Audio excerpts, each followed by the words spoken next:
വലിയ തരിയായി പൊടിച്ചെടുത്ത അരിപ്പൊടി 1/2 kilo, 1/4 kilo ഉഴുന്ന്,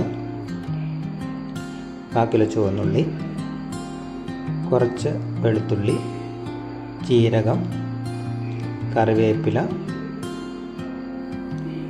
തേങ്ങ കൊത്തി അരിഞ്ഞത്. ഇതൊക്കെ എന്തിനാണെന്നല്ലേ, നമുക്കൊരു പെസഹാപ്പം ഉണ്ടാക്കി നോക്കിയാലോ.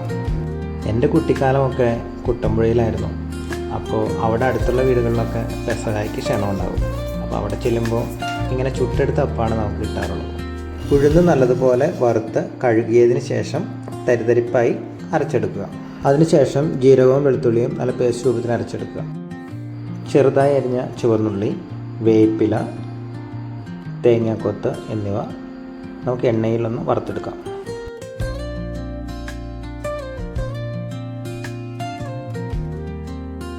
പിന്നീട് നമുക്ക് ആവശ്യമായിട്ടുള്ളത് വെള്ളം, ഉപ്പ്, കുഴച്ചെടുക്കാനുള്ള ഒരു പാത്രവും ഒരു തവിയും.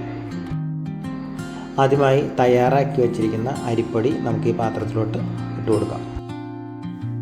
പിന്നീട് തരിയായി പൊടിച്ച ഉഴുന്നതിലേക്ക് ചേർത്ത് ഇളക്കി യോജിപ്പിക്കാം.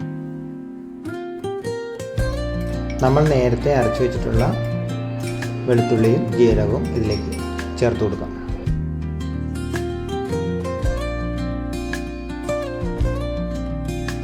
ശേഷം വറുത്ത് വെച്ചിരിക്കുന്ന തേങ്ങാക്കൊത്ത് ചേർത്ത് കൊടുക്കാം.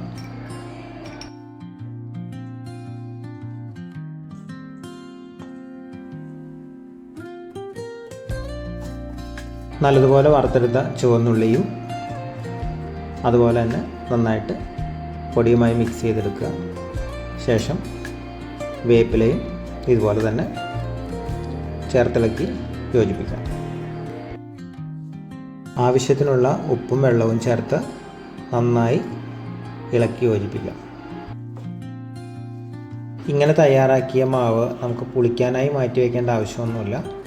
നമുക്ക് ഇപ്പോൾ തന്നെ ഉണ്ടാക്കാവുന്ന രീതിയിലാണ് ഇത് തയ്യാറാക്കിയെടുക്കുന്നത്. അപ്പം ഉണ്ടാക്കാനുള്ള മാവ് ഇവിടെ റെഡി ആയിട്ടുണ്ട്. ഇതാണ് യഥാർത്ഥമായിട്ടുള്ളൊരു പാകം. ഒരു ഉരുളി അടുപ്പിൽ വെച്ച് അതിലേക്ക് നല്ല വെളിച്ചെണ്ണ ഒഴിച്ച് നമുക്കിത് ഈ മാവ് ഇതുപോലെ കോരി ഒഴിച്ച് നന്നായിട്ട് പരത്തിയെടുക്കാം. ശരിക്കും ഇത് വിറകടുപ്പിലാണ് ഉണ്ടാക്കേണ്ടത്.